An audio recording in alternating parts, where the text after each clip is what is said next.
and Management of the Independent Corrupt Practices and Other Related Offences Commission, that's ICPC, Mr. Adedayo Kayode. Mr. Kayode, delighted to have you with us. Good morning. Good morning, Nigeria. That's right. Good to be here. And joining us from our Benin Network Center is Reverend David Ugolo. He's the Executive Director, African Network for Environment and Economic Justice. It's good to have you with us today on Good Morning Nigeria.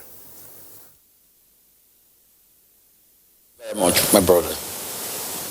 All right. Once again, our delight to have all of you join us. But let's just, in addition to the background by our correspondent, let's have from the insiders now a sketch, if you like, of what's been happening in recent years with regard to asset recovery and management. But first, recovery, because fairly frequently you get to read reports of forfeitures, whether interim, in most cases final, and then repatriation of loot from abroad on account of the agreements that Nigeria has signed with a number of those countries. And you also get to hear of all kinds of measures taken by the anti-corruption agencies. Mostly you see the inscriptions on properties on the walls, EFCC, keep off, ICPC, under investigation, and so on and so forth. So give us a sense of what has happened, say in 5 years, with regard to asset recovery from the criminal elements who have been convicted.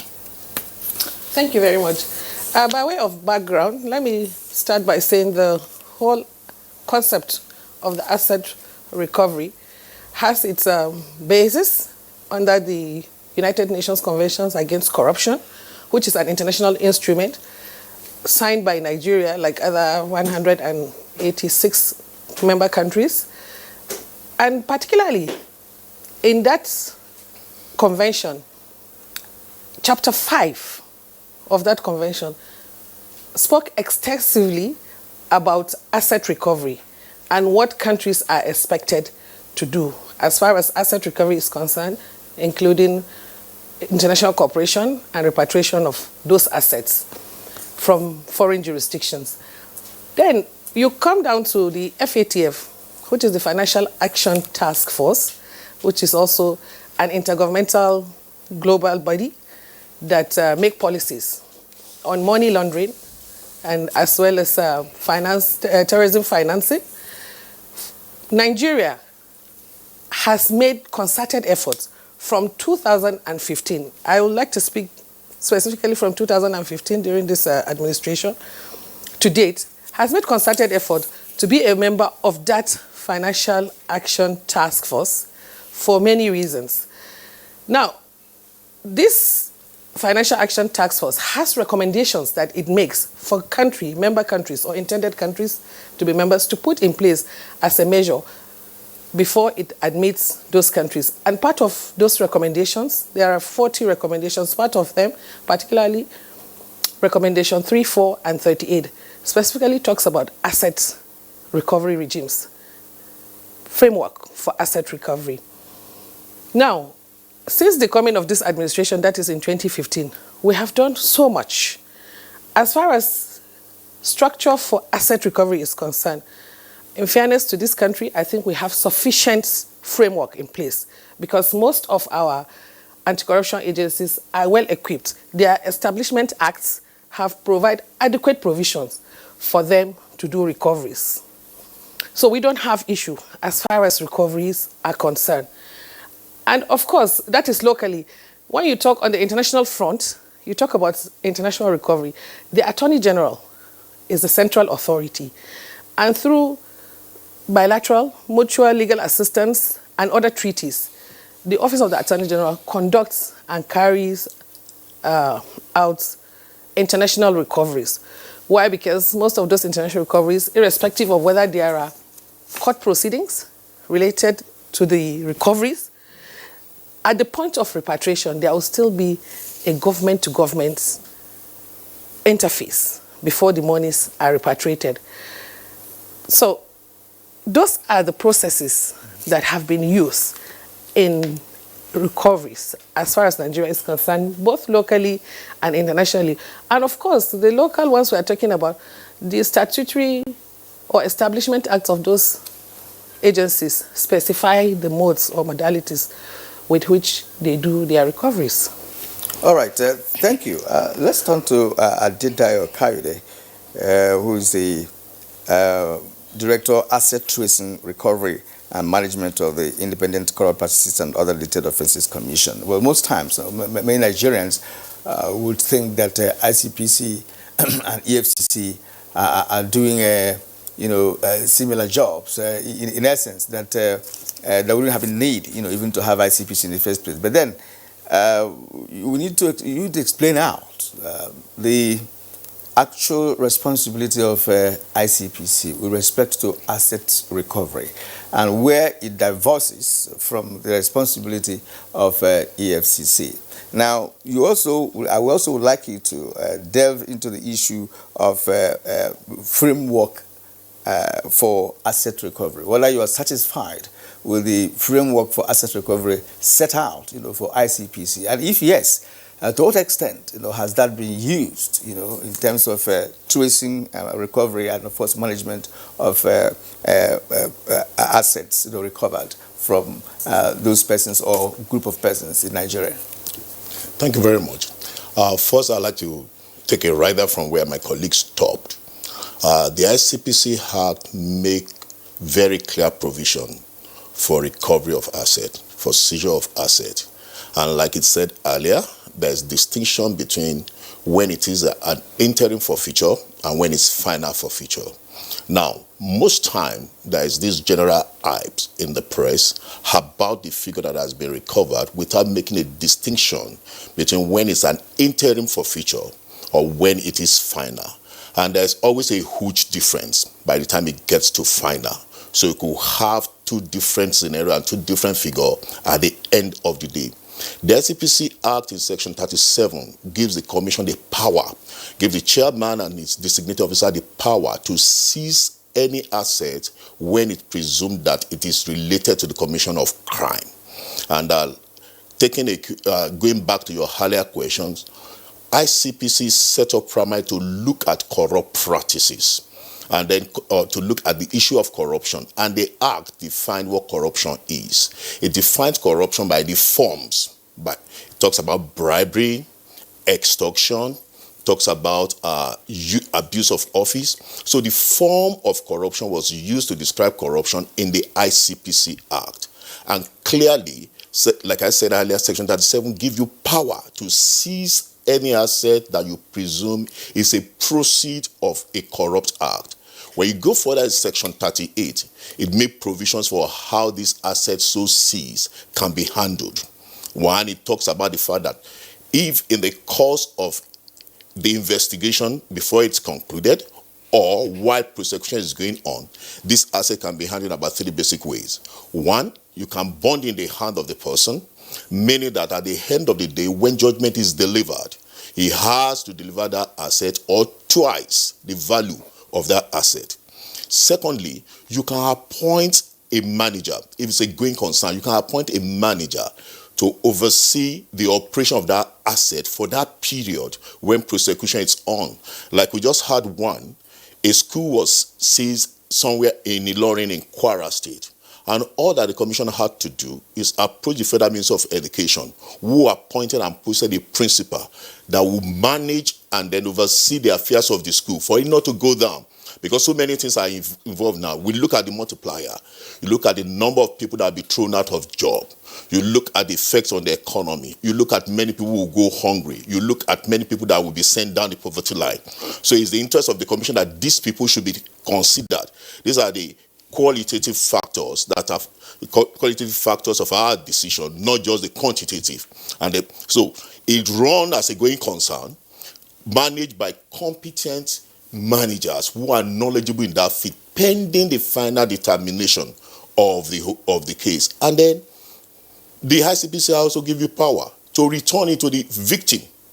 If the asset is finally recovered, you can return to the victim by virtue of the power of the ICPC. It should also be noted that ICPC had earlier on before now made a proposal to the Federal Ministry of Justice, precisely to the Office of the Honorable Minister of Justice and Attorney General of the Federation, that an interagency committee can be set up to manage recovered assets.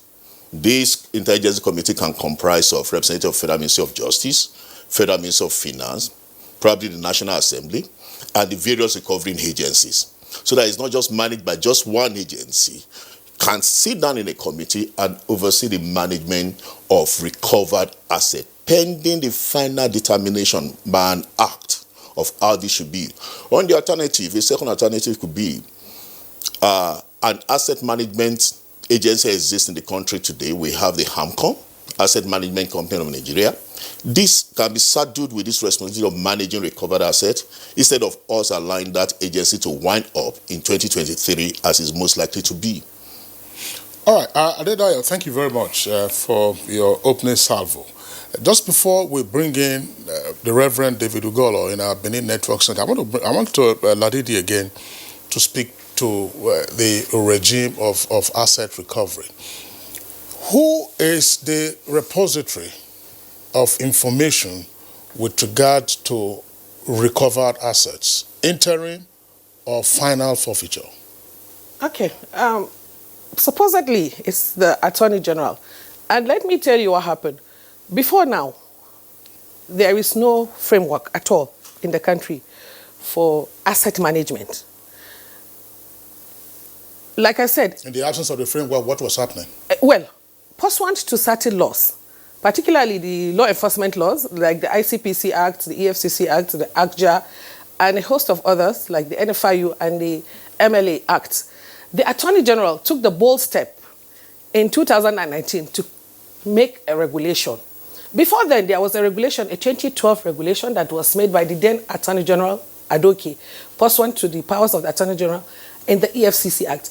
But in 2019, after all the incidents of the legislature passing the Pogue bill, at the point of signing, when it went to the president, there were some from different quarters, stakeholders vehemently opposed to Mr. President's assenting to that bill. And of course, classical of Mr. President, he said, if there are objections, he will not sign it. Go back and address those issues and agree among yourselves before you return it for assent. In the course of those, you know, in my opening, I mentioned the FATF, Nigeria's membership, for membership for FATF. Somewhere along the line, between January 2019 to June 2019, we were aggressively pursuing the membership of the FATF. And That's the Financial Action Task Force. Yes, which is the intergovernmental global body that makes policy for financial system for every country. Now, the Attorney General, I remembered in a letter, we wrote to the FATF because they were not ready to take Nigeria as a member due to certain things that are missing in the framework, particularly for asset management. And we gave our word that Nigeria is going to pass the Pogue bill, just like the NFIU Act was passed, as well as the Mutual Legal Assistance Act. Unfortunately, as at the plenary in June, that was last year, June, in 2019 in Orlando, the act was not passed. The bill was not assented to by Mr. President. Why? Because some of those stakeholders objected to the establishment of the agency and some other issues that arose out of the bill. So what we did was we became creative in the Office of the Attorney General. We came up with a regulation. And this regulation was issued pursuant to the extant laws that establish those acts. Because, like, for instance, in the EFCC Act, the powers are with the Attorney General to make regulations in relation to asset disposal. Now, we made that regulation, and in that regulation, we specifically brought all the stakeholders outside the law enforcement agencies. We brought in other stakeholders. For instance, Ministry of Finance, Accountant General, even the Central Bank, and other people who are involved in the financial up and down of the disposal of assets. We also created a committee, an interim committee, and made provision in the regulation for establishment of a central database. And this central database, I can tell you, it has been established in the Office of the Attorney General just before we go for the COVID lockdown. Because the regulation was passed in 2019. So a part of the things that are contained in the regulation is the establishment of a central database. And that central database was established, and we issued, in the regulation, there are timelines within which each agency will submit data to that central database. Unfortunately, it was not possible because of the COVID, and of course, we allowed it. But immediately, during COVID, work from home, so why was it not possible? Well, we gave that latitude because I know that a lot of things were allowed during the COVID. There are latitude that were given in different sectors, and the Ministry of Justice or the justice sector is not different. But immediately we came back, we issued letters to the agencies reminding them that, look, you need to feed in data into the central database. And of course, a lot of them, within the shortest period of time, have responded.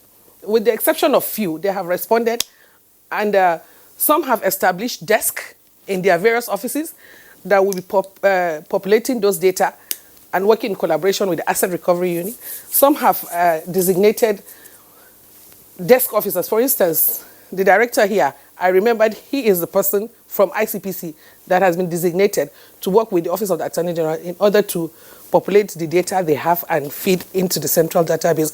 So for all intent and purpose, I will tell you that Attorney General is the repository for the data, but it is now work in progress because we're just trying to collate those data from the agencies. Yeah, obviously, there's a little, administrative or management quagmire, lacuna, as you will say, because we've been recovering assets even before this administration came to be, and there is no central base, central database for what is being recovered from individuals and organizations. That is striking, and I don't know how many will believe that, because if you are recovering and it is being relooted, then it makes nonsense of all the efforts of ICPC, Office of Attorney General, and of the EFCC in the entire, fight against corruption and recovering of funds. Now we hear about plea bargain, which people have, touted that look, there's a plea bargain when you have stolen some money. Perhaps there will be a bargain whereby you forfeit this, you take this, and what have you. So Nigerians are really confused about this situation, which is the reason for this particular edition of Good Morning Nigeria. Let's lay the whole thing bare and see where the problem is coming from. So let's bring in Reverend David Ugola. Sir, you have listened to the lady and gentleman here, who have very strong information regarding collation or tracing and management of recovered funds. What is your take in what they have been able to say so far? Because, of course, Kisla and I have been able to ask questions that brought out some very burning issues, concerning recovery of funds, is tracing and management.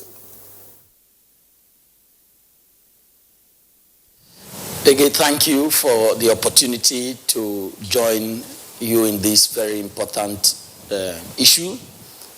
First, I also want to thank my co-panelists, Madam Ladidi and Didayo from ICPC.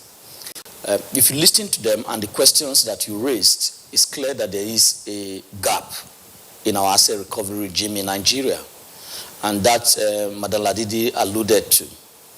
Even though Nigeria is one of those countries who have signed on to the UN Convention Against Corruption, and in particular the Chapter 5, beyond that, politically and internationally, Nigerian government have taken a very frontline position on the issue of asset recovery.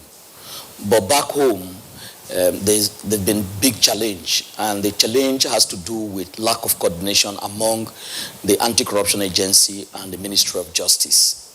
Even though the President makes the issue of asset recovery as a top priority, both locally and internationally, even just recently in his letter to the EU government, he also alluded to the importance of asset recovery. The challenge we have faced is about the management of assets in the country. It's a huge problem. And that is the reason why the not signing on the proceeds of crime bill into the country is a big challenge. Why has it been a problem that EFCC, ICPC, and other anti-corruption agencies are not able to collaborate with the Ministry of Justice to put in place a framework that will manage the asset? Because that's the real contentious issue. What we are talking about over 5 trillion naira of asset in the last 10 years that these anti-corruption agencies are dealing with. Now, if you have to manage assets that would benefit Nigeria, you definitely have to take politicians' interference, how those assets is managed. Even the anti-corruption agency don't have the expertise to manage those assets. So what has happened and the challenge we have faced in the country is that the president have to take leadership. Like Madam Ladidi noted, the Ministry of Justice came up with a regulation. And in that regulation, in absence of a proceeds of crime bill that would have set the strategy and way forward for managing assets in the country, the president would have taken the leadership in putting in place a coordinated approach that would have informed how to proceed in managing the assets we have recovered in the country. But that didn't happen. And what you have seen is that even assets that we have recovered so far in the country, there is no place you can point to where you can refer that this is the amount of the asset we have recovered. And what has it sent? It has sent a wrong signal, both locally and internationally. And even though that the international community at different points have cooperated with Nigeria, that has led to the Abacha 1, the Abacha 2, the Abacha 3, and now we're also talking about Abacha 4. The problem we have faced in the country is that the anti-corruption agency, and I am very happy that Madam Ladidi was referring to stakeholders. When you say stakeholder, we have to be very precise, so that if we are not precise, we are not able to provide solution. Because one of the key outcome of this process will really help the president and even the presidential committee that is currently investigating the EFCC. There are two things that has happened. EFCC have not been cooperating with the Ministry of Justice. And because of this lack of cooperation, issue of assets that has been recovered, either interim or final, one cannot point to where they are stored, the information. And because of this, they've been big challenge. And because of the lack of coordination between the EFCC and the Ministry of Justice, there's been problem in the country. Now, who will resolve that problem? Is the president. And the National Assembly, in the last section, they were able to pass the proceeds of crime bill. But unfortunately, because of disagreement among these stakeholders, the president couldn't assent to the bill. And that has led to what we have seen today. If we had had the proceeds of crime bill passed into law, and there is a central base on the assets seized by the anti-corruption agency, what we are having today, the crisis we are having today in EFCC, we will not have it. And the crisis that has now led to Nigerians now asking question, what is the amount of asset we have recovered so far? What is the benefit of campaigning for asset to be returned from the international community? Those issues will inform the fact that what is the response from the presidency? And unfortunately, that response hasn't come. And when proceed of crime bill was not passed into law, that again brought a lot of challenge. Unfortunately, the UN Convention Against Corruption went through the first and second review process. And in that two review process in Nigeria, there were specific recommendations. And among those recommendations was the issue to address the absence of asset recovery management regime in Nigeria. The Nigerian government and other countries, including the US and the UK government, in 2017 met in Washington. Madam Ladidi was also there. Key anti-corruption agencies were also there. And I led the civil society in Nigeria to that conference in Washington. We all agree, which led to the Global Forum on Asset Recovery Principle.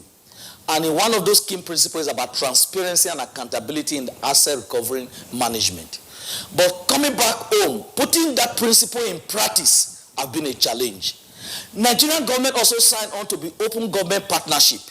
And in that partnership, one of the commitments is also on asset recovery, on the need to strengthen interagency cooperation. The challenge is that that commitment has not been put into practice in Nigeria. In moving forward, This challenge that we are facing today in Nigeria is for the president to provide leadership to ensure that the outcome of this ongoing investigation, not only just calling names, because name will not solve the problem. The problem didn't start with Magu or Malami. These two will go. The problem will continue. It is only when we put in place institutional framework that will take away the issue of management from this anti-corruption agency, because it's not their business. Their business should be tracing and recovering. Professionals should be allowed to manage the asset, because we're talking about trillions of naira. Today, we are in a trying period. The Nigerian government needs all the resources they require to face the challenge of COVID-19 pandemic. And you can see that the government is going borrowing. The asset we have recovered domestically and the asset we have recovered internationally, if properly managed and put in the professional's hand, we will not be talking about borrowing. But what has happened is that EFCC sees an asset, they want to manage it. ICPC sees an asset, they want to manage it. Customs sees an asset, they want to manage it. So in the face of this challenge, the expertise is not there. And then you see the issue of corruption emerging. And this has been the source of the problem in the country we are facing today. Thank you. All right. Thank you very much, the Reverend David Ugolo, for your comments, very elaborate comments there. But we need to make a clarification here. We do not have access to the proceedings of the presidential panel that is investigating the EFCC. So we cannot make comments on that, and we should refrain from making comments on that. And more particularly, as you can see from the composition of the panelists, there's none from the EFCC who is here. We understand that, of course, their top management has been sent on suspension in order to facilitate the ongoing investigation. That is not the purpose of our conversation. We could use references, but not to discuss their details when they are not in a position to respond to all of that. But we appreciate the comments that you have made in terms of highlighting where the challenges lie and then how we can proceed. Let's bring in again Adedayo Kade of ICPC.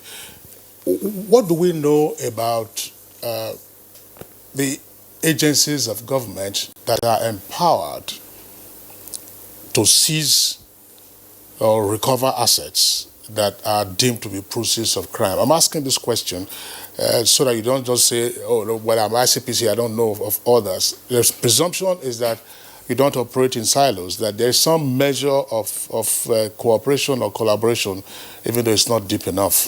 Yes. I want to appreciate that question. And I like your conclusion by saying that, of course, there must be some levels of cooperation. It might not be as deep or as robust as it should be, but we have several forums where we meet and then we exchange information, exchange intelligence, and we exchange ideas. And we also have ways in which we corroborate on our assignment, and we also serve in interagency committee, even on investigations. ICPC, as an example, there are some cases that we just looked at, and by our analysis does not fall under our mandate. We transfer it to any of the other agencies that has a mandate for it, NAPTIP, EFCC, and whichever one. And we've also had instances when some of these other agencies have also sent in cases to us that they believe fall squarely under the mandate of ICPC. So that, I don't know if that answers your questions. Yeah, well, that's specific to ICPC. Yeah. Who else do you know of that also engages in asset recovery or asset forfeiture, besides the ones that we are fairly familiar with, ICPC and EFCC? Which other agency of government does this? Most of the law enforcement agencies do. EFCC, like you said, ICPC, NAPTIP does. And the police too do. All these law enforcement agencies have specific power relating to their area. NDLEA does. So we all have specific areas and specific kind of assets that falls under our purview that we recovered when it's in line or is a proceed of the crime that we are set up to investigate. Thanks. Haji Aladidi, you wish to clarify this. Since the Ministry of Justice presumably has an overview of law enforcement in the country, yes, who else is empowered? And then when they do seize those assets that are deemed to be proceeds of crime, what do they do with them? Well, Basically, those are the agencies that he has mentioned, and fortunately, these are agencies that the Attorney General also supervise, with the exception of the Nigerian Custom, whose laws also give them power to do the forfeiture and to deal with the asset as appropriate. Outside that, I don't think there is any other one. But please, let me crave your indulgence to go back on what Reverend David has said concerning the president taking leadership. By way of history, I want to put it on record so that Nigerians will understand what has happened. In 2017, when there were issues of transparency relating to assets, and following the May 2016 summit in London, which gave rise to the GFA, the Global Forum on Asset Recovery, that was held in the same 2017 in Washington. The first, that is the maiden one, where Nigeria is one of the 5 countries that were used as pilot countries on issue of asset recovery. The president established a presidential audit committee. I want Nigerians to know about this. This presidential audit committee did the auditing of all the law enforcement agencies, including the Federal Ministry of Justice. The whole essence of the audit was to be able to establish what has been recovered in the law enforcement agencies, what are the framework that are in place, and also make recommendation, and to know if there are other infractions that maybe needs to be corrected, which might have been which may have resulted as due to lack of legislation. This audit committee submitted an interim report, and in that interim report, they advised that certain interim measure should be put in place for the recovery and for management of assets. And of course, Mr. President directed the Attorney General to put those measures in place. That is the responsibility that Mr. President took as far as the issue of framework for management of assets is concerned. And as an offshoot of that, the regulation was established. And let me also take you back the efforts that were made before now. Reverend Ogola mentioned the GFA principles.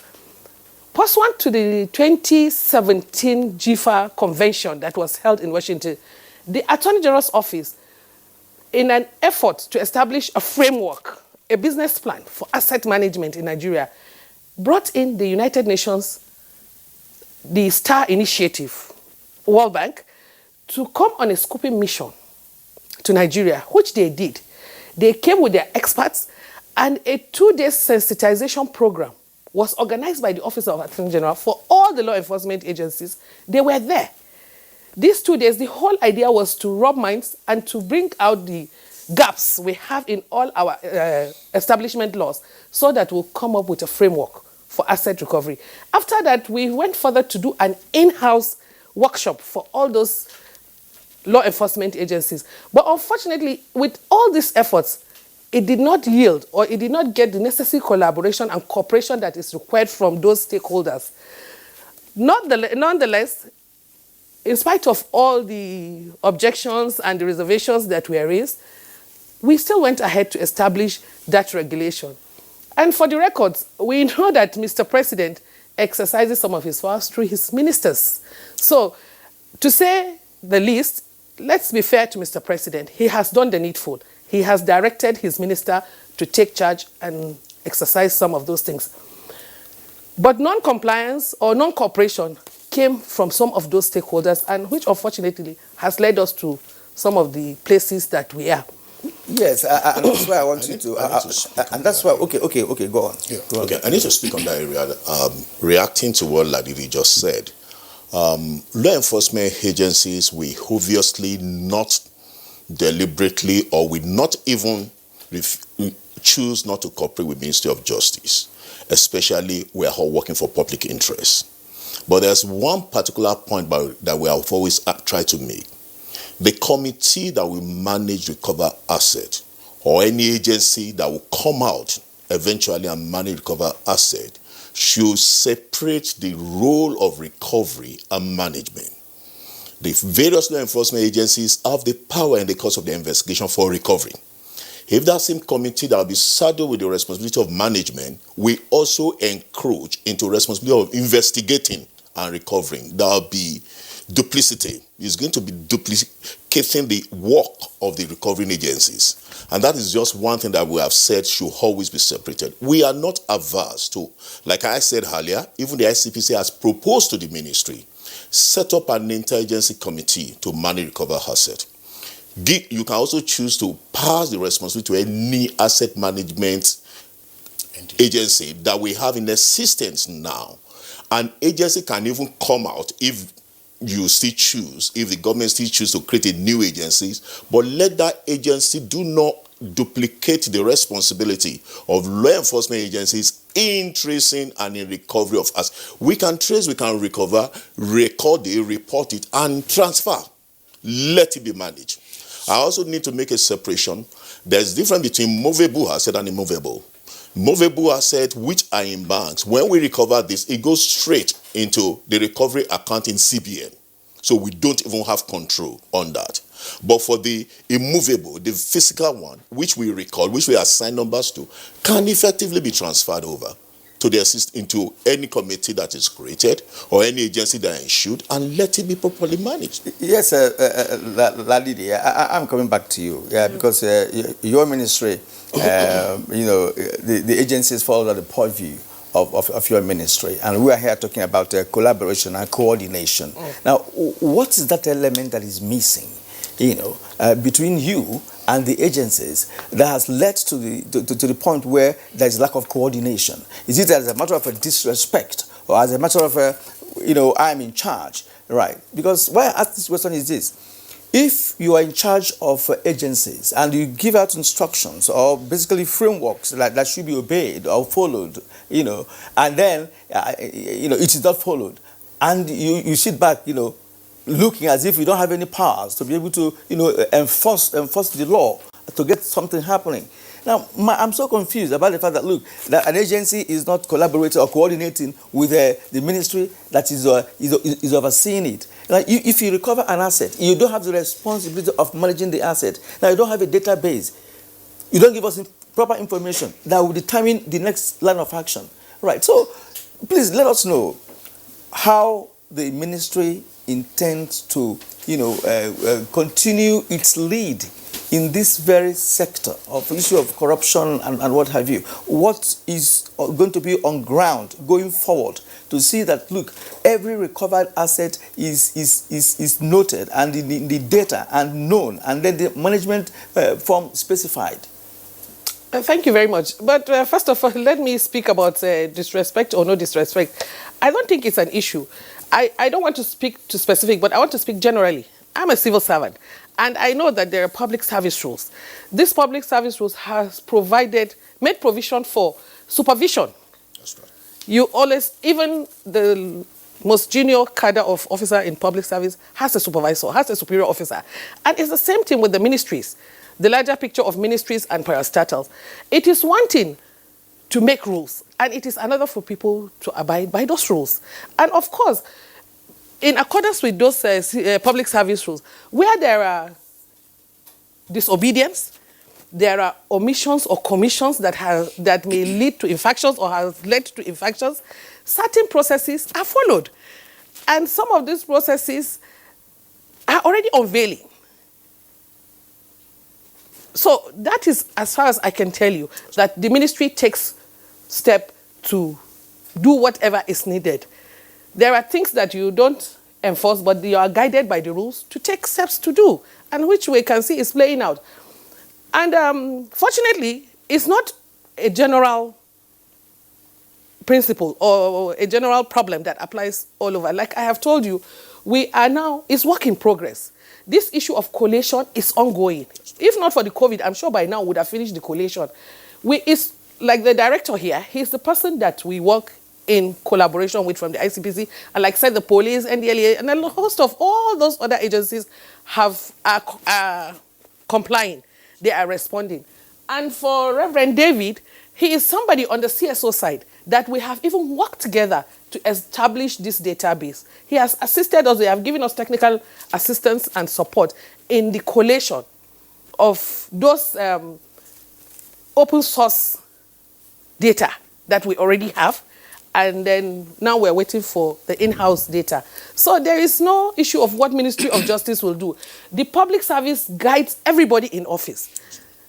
I was just wondering, again, before we bring in David Ugolo, in terms of management of recovered assets, management would also incorporate utilization.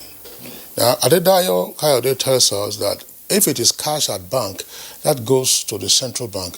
And assuming it's a final forfeiture order, it means that the convict would no longer have access to such funds. Now, and presumably you have such funds coming in from a number of agencies. What do we do with such cash that is now in possession of the central bank? What is the money utilized for? We know, for instance, that in terms of the Abacha tranches that have been repatriated, the conditions stipulated what they should be utilized for. Some of them have been utilized for purposes of the SIP, that is the Social Investment Program. Some others have also now been targeted for the Lagos-Ibadan Expressway reconstruction, the Niger Bridge, and so on and so forth. But you have a wide variety of others. There are all kinds of other, not so petty persons who have been convicted. How are these monies utilized? I'm just talking about cash, not even property, not even the fixed assets yet, because the former Minister of Finance was with us on Good Morning Nigeria once, and she was saying that they were going to use those or convert those assets to government offices. And I said, look, watch out for land utilization, to say if it is in a residential area, how can you use it for an office? So what do we know about the utilization of the monies within possession of the central bank? Okay, it still goes back to the regulation. The 2019 regulation is actually very extensive because some of those provisions in that regulation we extracted from the draft poke bill to give life to the regulation. One, there are provisions that when monies are collected, sent to the central bank, like most of the agencies do, they maintain accounts in central bank. Even at the Attorney General's office, we have a recovery, federal government recovery account where all recoveries go to. The provision inside the regulation is that if this information are fed to the central database, we know at what stage the asset is in entering for future. We know at what stage, because the way the database is built, from seizure, confiscation, it is reported. And once it is reported, at the end of the day, we know what the proceedings are, because it's real time. We know what the proceedings are, then at what stage we know what the status of those assets are. Is it still under, between this period and this period, is it under entering for future, or is it under final for future? Of course, if it is under entering for future, the possibility is that it is still being under investigation or it is still being prosecuted. And if it is under final for future, it means it belongs to the federal government. It is reported there, it is in the database. If it is cash, the Attorney General has the responsibility of reporting to the Minister of Finance that these monies are available in account number so, this amount. So from there, we have discharged our own duties. And it will now be the responsibility of the Minister of Finance. These are all contained in the regulation. It is now going to be the responsibility of the Minister of Finance to approach Mr. President with this fund. And let me tell you, like the audit committee, the Presidential Audit Committee made regulation, and the President gave directive that all funds that are recovered, proceeds of crime, will be used for high-impact projects. And you can see that is demonstrated by the recent Abacha 3 that was repatriated from the US. That is why it went to that Presidential Infrastructure Fund, infrastructure, which is the Lagos-Ibadan, Abuja-Kano, as well as the second Niger Bridge. So those are the things that Mr. President directed. And it brings me back to the issue that Mr. President has already taken steps. He has taken leadership. He has directed his minister to carry out those powers. And the minister has done the needful. He has issued directives or regulations or requests to those agencies that he's overseeing. And the body now, the bulk has shifted. It's for them to either collaborate or cooperate or to comply. And if they don't, of course, they'll be guided by the public service rules. You want to come in there? Yes, sir. So simple. I agree with everything she said.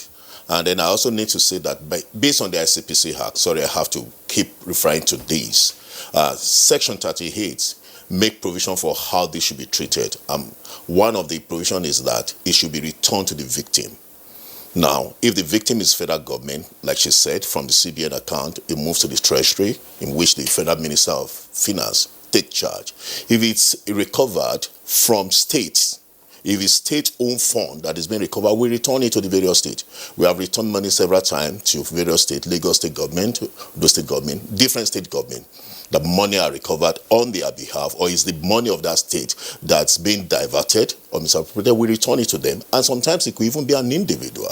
Anyway. I would like to, sorry, if you allow me, I'd like to chip in there. This same regulation we're talking about has made provision for a situation where the federal government makes recovery on behalf of subnationals. Yeah. There are procedures for it, because we also make recoveries, international recoveries, on behalf of states. Yes. And we have made provision for it. What is the provision? The provision is that monies recovered, like he said, in accordance with the UNCAC provision, will go back to the victims. If, for instance, state government takes a person of political exposed persons, take from their government, and it is recovered, it ought to go back to that government. That is what UNCAC... Is it going to them? Yes. Yes, it goes to them. It goes to them, and I can tell you... This is a very important question. No, it goes to them, because I can tell you that as it is, there are monies, let me see, $1 million.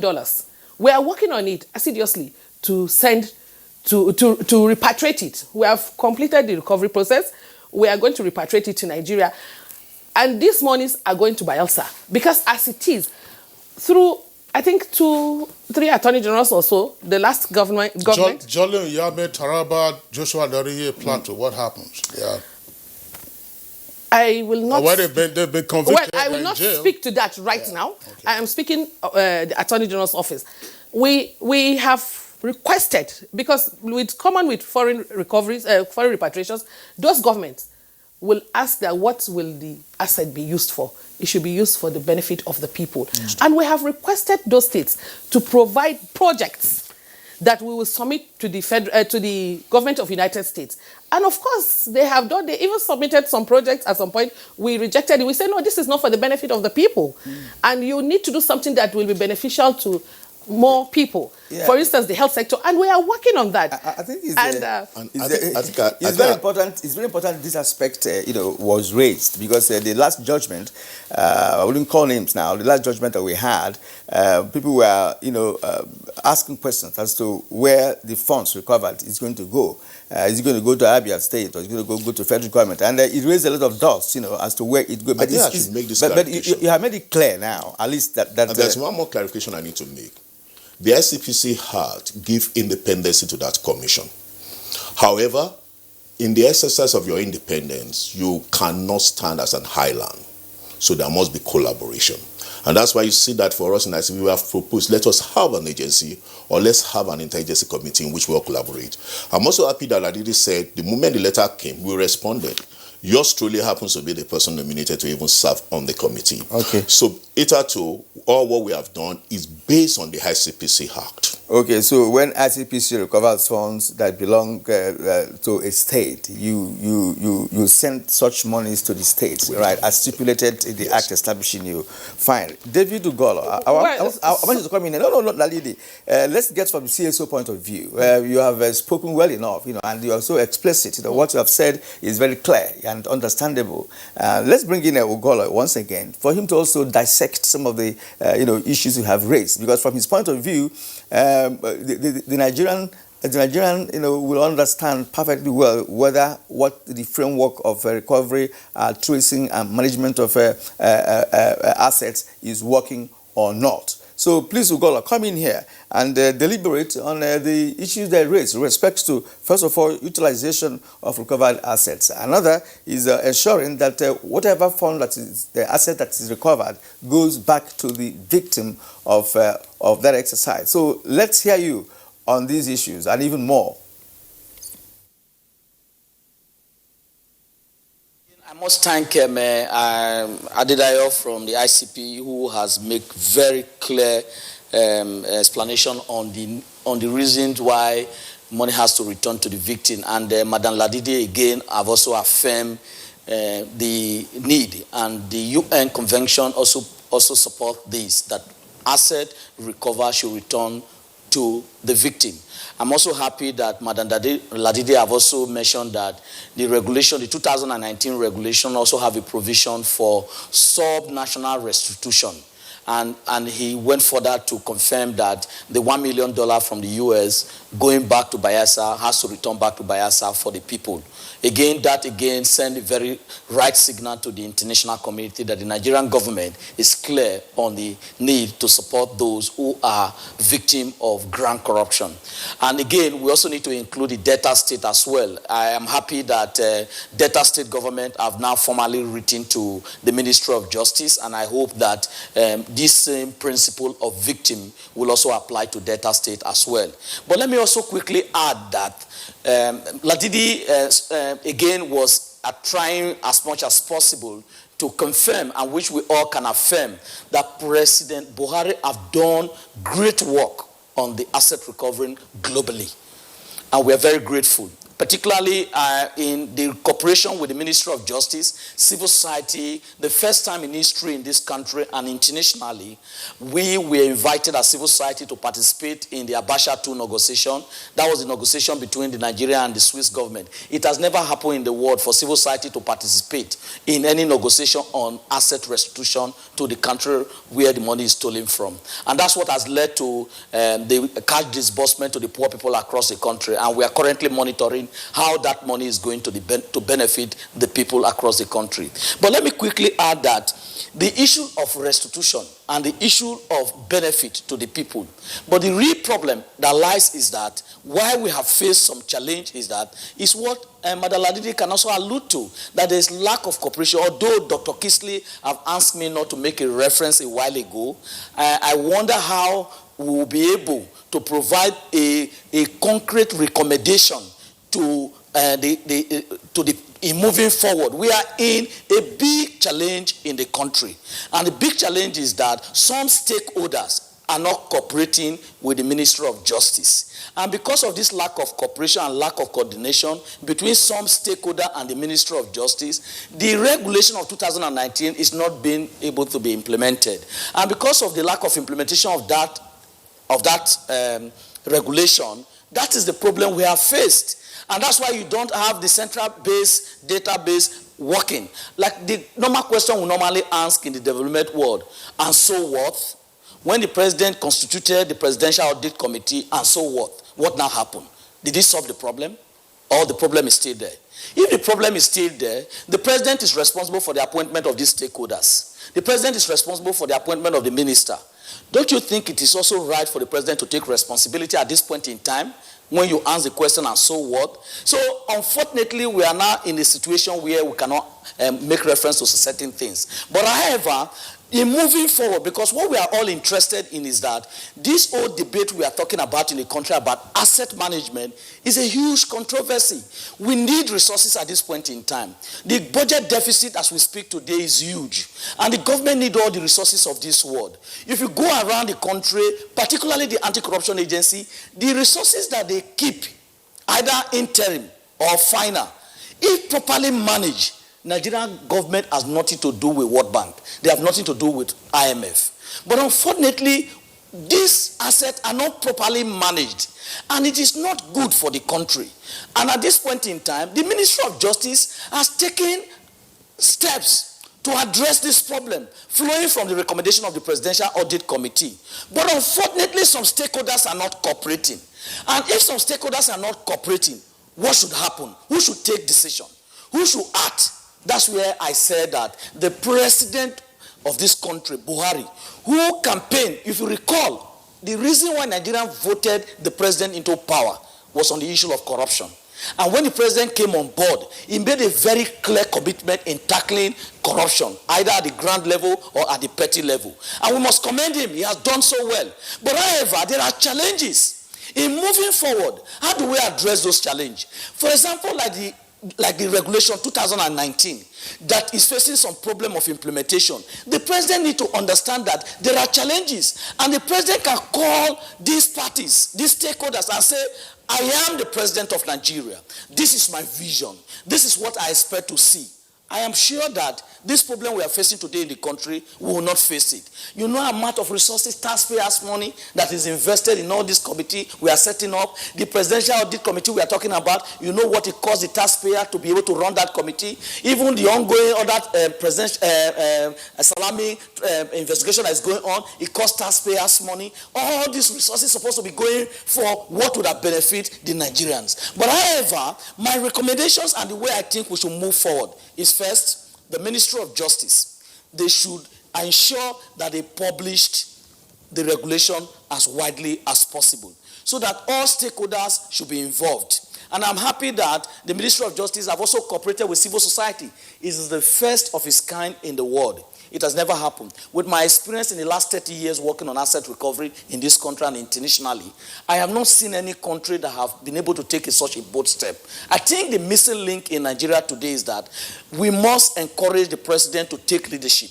And the leadership we are asking the president to take is to ensure that there is a coordination, there is action, and then the so what question we must always ask him. When you set up a committee and so what now happened? Then at a point in time, we should be able to ask ourselves, where are we with the recommendation of those committees? For example, I make reference earlier on that Nigerian government has subjected themselves through the first and second review of the UNCAC process. That is the second review process. In those review process, there were concrete recommendations out of it. Has Nigeria implemented them? If Nigerians have not implemented them, what has happened? All right, the Reverend David Ugolo, thank you very much there. We know you are still firing, but we need to take comments from our viewers, and those comments have come in by way of tweets. And we earlier hinted that we have a second topic to discuss. But Kirian, let's quickly go over these comments. Tweets from Mutula Sunday. There should be some kind of monthly update on recovered assets to keep the public abreast of how those assets are being managed.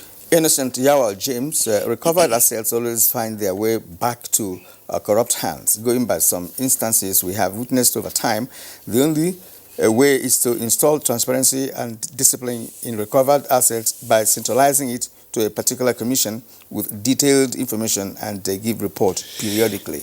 All right, let's keep that. Mutana Farouk says recovered assets should be plowed back into the economy, while penalties should be meted out to discourage people from further looting.